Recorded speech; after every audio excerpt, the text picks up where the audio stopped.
Olá, amigos do Notícias Agrícolas. Estamos no ar com o nosso boletim de fechamento de mercado, olhando para o que aconteceu lá em Chicago com os grãos. A soja apanhou de novo, segunda sessão consecutiva de quedas significativas. A gente até começou a semana bem, tentando se recuperar das baixas da semana anterior, mas não teve jeito não nas últimas duas sessões. Se confirmou uma tendência, ou pelo menos uma pressão que já vinha acontecendo e o mercado acabou devolvendo aí parte dos ganhos do início da semana. Será que é um movimento legítimo? Será que tem exagero nisso? Como é que a gente pode entender esse movimento em Chicago e, principalmente, o que a gente tem que olhar daqui para frente para entender esse movimento? Quem está comigo hoje é o meu amigo Enio Fernandes, consultor em agronegócio lá da Terra Agronegócios, falando com a gente direto lá de Rio Verde, Goiás. Bem-vindo, meu amigo, obrigado por estar aqui com a gente mais uma vez. Perdas importantes hoje, Enio, de entre 50 e mais de 60 pontos no caso de novembro aqui. O que o mercado sentiu hoje, por que essa queda toda na soja, Enio? Boa tarde, Alexandre. Boa tarde a todos. Sempre um prazer estar com vocês. Sempre bom dividir, trocar ideia com vocês aqui. Bom, vamos lá. Nós estamos vivendo um momento extremamente financeiro, né? Se você olhar em 2 semanas, as commodities sofreram muito, metálicas, agrícolas sofreram bastante, né? E o movimento muito técnico, Alexandre. Dow Jones, Standard & Poor's, Nasdaq, as bolsas da Europa ontem caindo forte. Esse movimento de medo de uma recessão nos Estados Unidos, o Goldman Sachs hoje anunciando que espera um PIB menor nos Estados Unidos, né? As projeções de crescimento do mundo muito negativas, né? Todo um cenário mais negativo. Os presidentes do Banco Centrais, na madrugada de quarta aqui para nós, né? Fizeram declarações duras que o foco é controlar a inflação, mesmo que isso prejudique o crescimento mundial. Então, esse medo de recessão, essa alta probabilidade de recessão, fez as bolsas caírem fortemente, as commodities metálicas sofreram, as commodities agrícolas sofreram. É um movimento muito técnico, os fundos realizando lucro, realizando liquidez para cobrir posições ou sair de posições expostas, né? Isso impactou bastante o mercado de soja nos últimos 2 dias. Mas o que você acha desse movimento, Enio? Está certo, está adequado, está exagerado? Alexander, é um certo exagero. Eu acredito que no caso da soja, cotações de Chicago, nesse exato momento, soja novembro, abaixo de 14 bushel points, é muito competitiva essa soja. A gente tem que lembrar que a soja ela ainda não foi feita, né? Não foi fabricada, o clima vai pesar agora, nesses próximos 30, 45 dias, vai ser fundamental. Então, acho que foi um excesso de liquidação de fundos. E por que os fundos fizeram isso? Uma parte eu já expliquei, a questão da macroeconomia, né? Outra parte é que hoje nós tivemos chuvas em Nebraska, que estava meio seco, né? E quando a gente olha os mapas para este final de semana, lembro que segunda-feira não teremos operações de Chicago, as bolsas estão fechadas, né? É o feriado de independência dos Estados Unidos, Independence Day. Então é o feriado mais importante dos Estados Unidos, tudo é fechado lá. Então nós temos um final de semana mais prolongado. E se você pegar os mapas de chuva de hoje até terça-feira, quando Chicago vai voltar a operar, nós temos chuvas em Iowa, Indiana, Illinois, Ohio, Kentucky. Quer dizer, regiões muito importantes na produção de soja vão receber boas chuvas. O que o mercado faz? Ele traz para o presente o que ele vê para o futuro. Uma das partes dessas quedas nada mais é que o mercado antecipando uma melhora das condições de lavouras. No relatório de terça à tarde, depois saiu o fechamento do mercado, né, para o mercado fechar, o USDA publica o Crop Progress, que é o levantamento de safra, desacompanhamento de safra, e deve vir melhor do que estava no último relatório devido a essas chuvas. E essas chuvas realmente devem melhorar as condições de lavouras nos Estados Unidos. Mas está muito longe do enchimento de grão, está muito longe do florescimento. Foi um certo exagero. A gente até entrou com posições compradas no contrato março e novembro, quando ele rompeu $14 por bushel, por acreditarmos que os fundos exageraram nessas posições vendidas. Ô, Enio, vamos fazer as contas então. Ontem o USDA já trouxe uma redução na área de soja, né? Ou seja, mesmo com uma boa produtividade, a gente não vai conseguir mais aqueles números previstos anteriormente de 125 a 126 milhões de toneladas.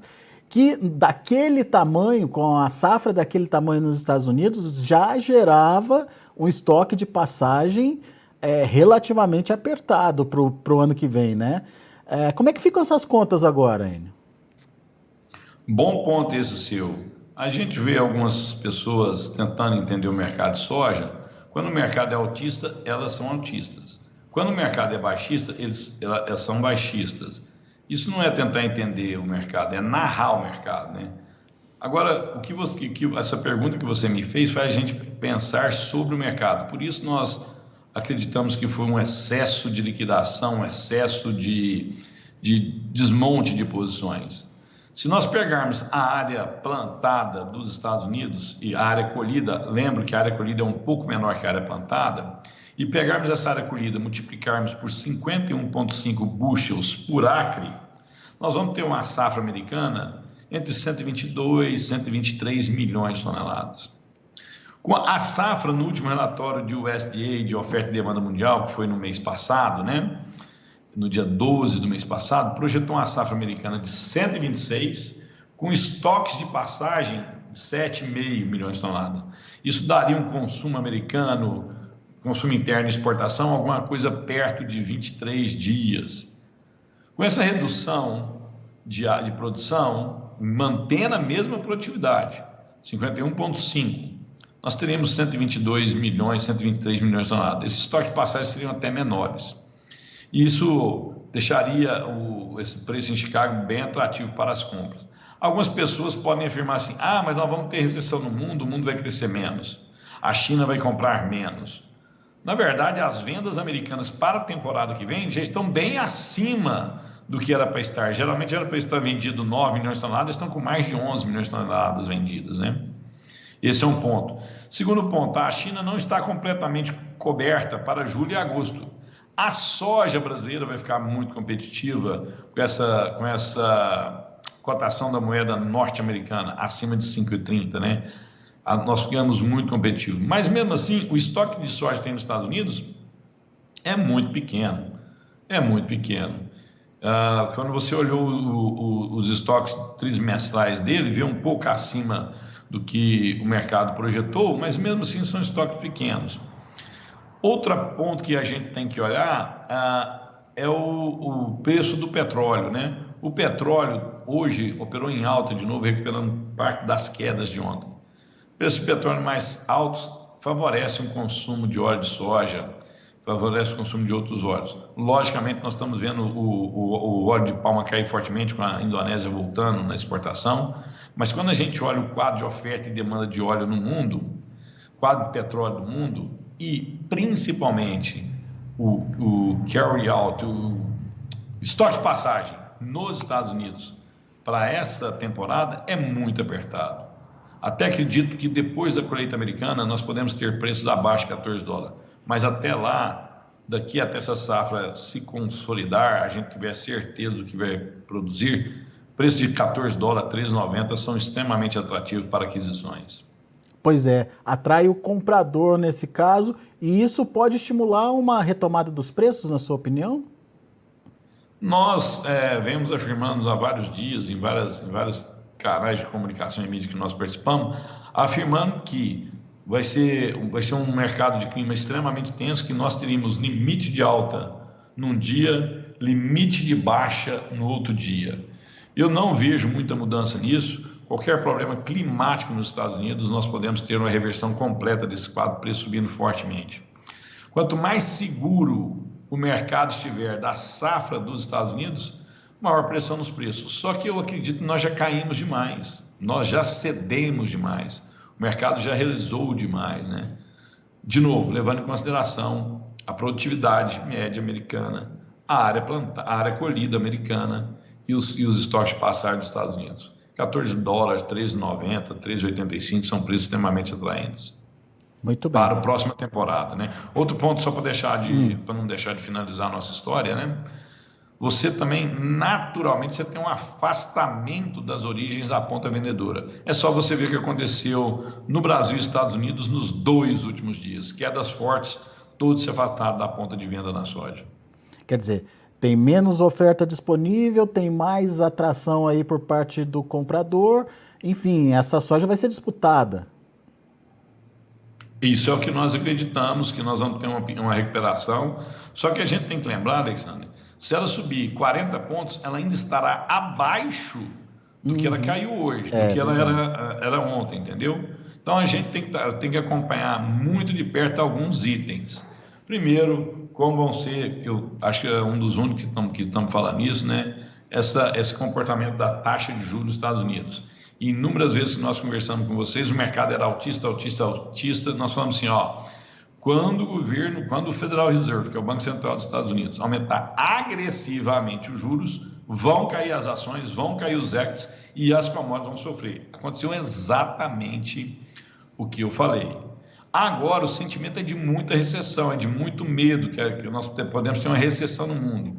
Isso traz mais fragilidade ao mercado. O mercado, somente os fundos, somente exporam essas fragilidades, esses medos, né? Vendendo o que tinham para garantir liquidez e procurar oportunidades. Na nossa visão, soja novembro e março a 13,90, 14 bushel points é interessante para aquisições. Muito bem. Bom, você já adiantou para a gente que com essa queda em Chicago, a comercialização no Brasil ficou travada. O que a gente pode esperar em termos de negócios no Brasil? O que pode ser o diferencial para os nossos negócios aqui? E qual a sua opinião sobre o volume de soja ainda que tem disponível? Tem muita soja, pouca soja? Tem que negociar? Corremos o risco de perder o melhor momento de negociação. Estou falando isso porque a gente já ouviu, inclusive, viu, Enio, aqui no Notícias Agrícolas, produtores contando para a gente que por conta de armazéns cheios de soja, estão tendo que colocar milho a céu aberto com o andamento aí do plantio. A gente já começou a ouvir essa história. Talvez não seja uma questão generalizada, muito pontual ainda acontecendo, mas já está acontecendo. Como é que você está vendo essa questão da soja na mão do produtor nesse momento e qual o risco disso? Vamos lá, esse milho a céu aberto, a gente vê quase todo ano no Mato Grosso. Essas imagens todas que você tem recebido de milho no tempo, a grande maioria delas é do Mato Grosso, né? Mesmo com a quebra da segunda safra enorme que nós tivemos no ano passado, você vê essas imagens. Logicamente, esse ano você está vendo mais imagens destas circulando na internet. Isso reflete uma boa segunda safra. Não acredito que nós temos uma segunda safra exacerbada. Nós, com essa cotação da moeda norte-americana nos atuais patamares, acima de 5,20, nós estamos acima de 5,30, mas acima de 5,20 nós ficamos muito competitivos. A Ucrânia está fora, nós estamos tendo problemas, Alexander, de problemas na produtividade do trigo na Europa. A Europa passou por um problema de poucas chuvas em alguns países, né? Nós estamos a Ucrânia com fora do mercado de milho e trigo por enquanto, né? Isso vai fazer com que quem precisa de milho venha buscar esse milho no Brasil. O comprador ele estuda mercado como os vendedores também estudam.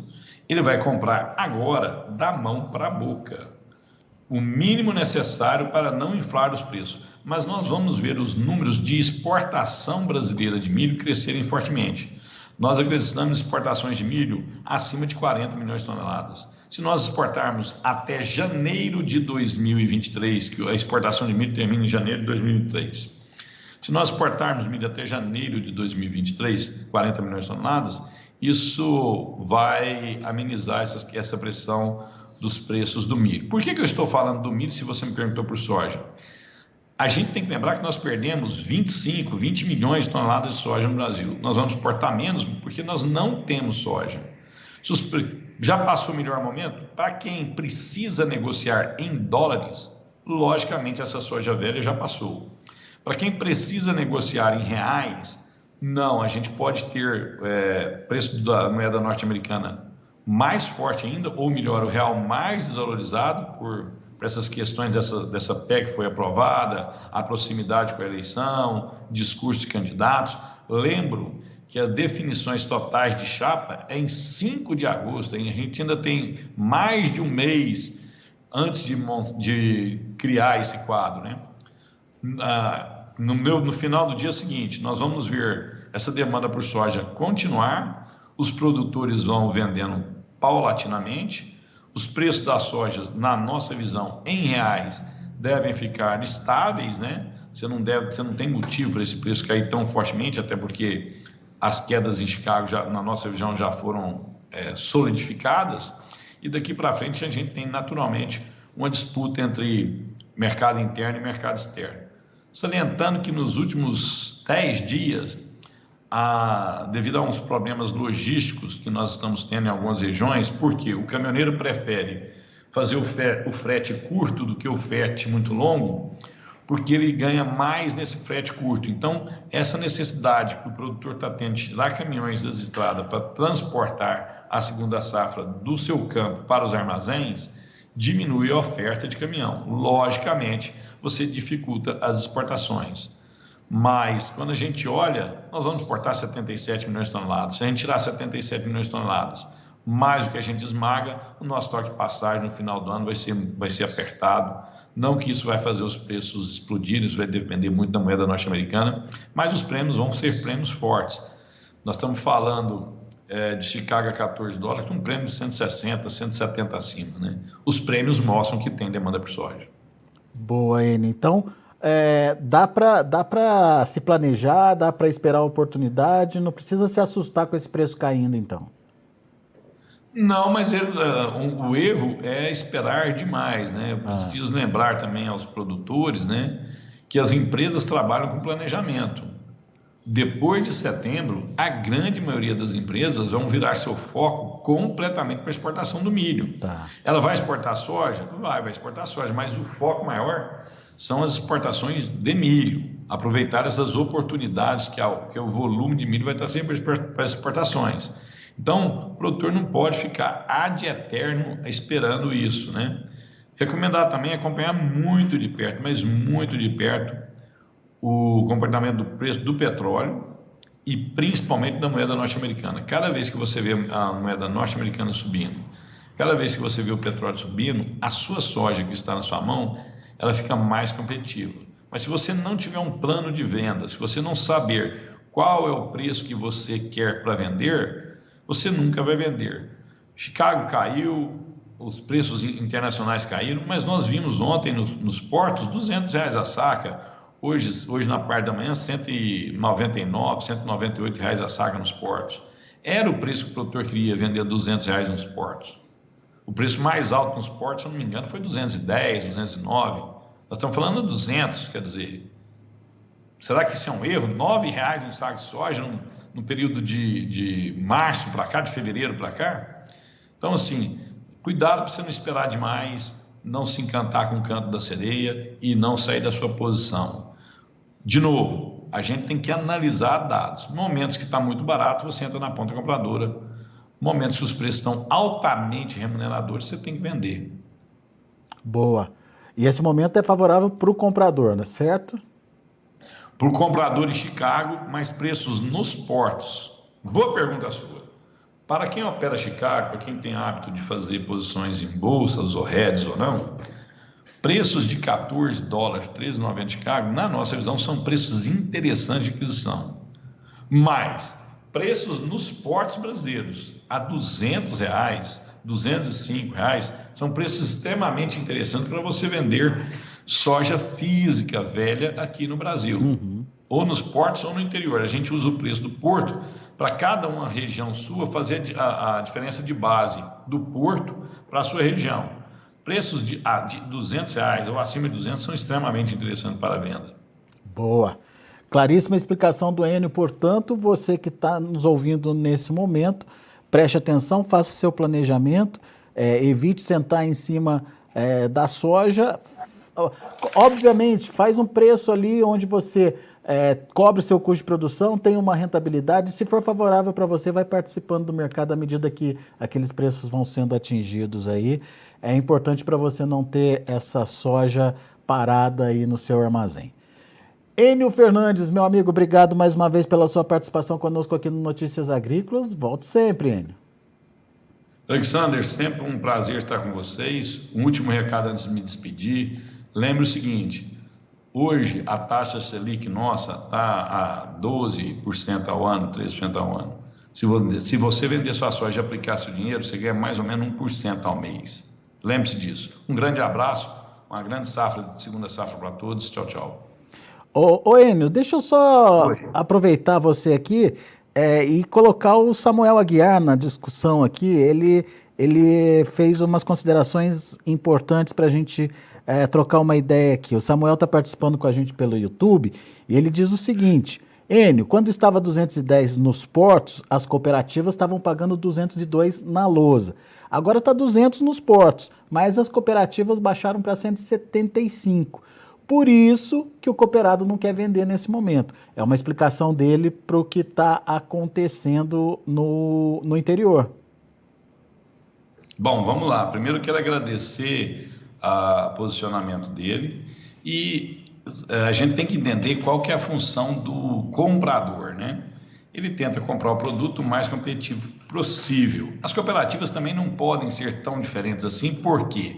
Porque se ela comprar a soja mais cara, ela vai vender farelo e óleo no mesmo preço do mercado. O que acontece? Ela perde competitividade. No final do dia, esse lucro da cooperativa, em teoria, deveria vir para os seus associados. Mas vamos lá.